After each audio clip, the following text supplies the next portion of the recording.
44 inch blouse की cutting, सिलाई, fitting सिलाई, तुरपाई और कज पट्टी की सिलाई करने का सबसे आसान तरीका।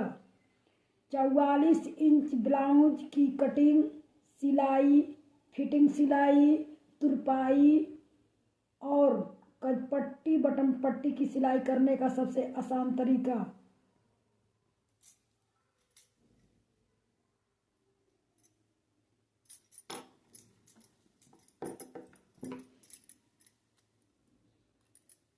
ये 34 इंच का ब्लाउज है, इसका कटिंग और फिटिंग सिलाई सब हो गया है।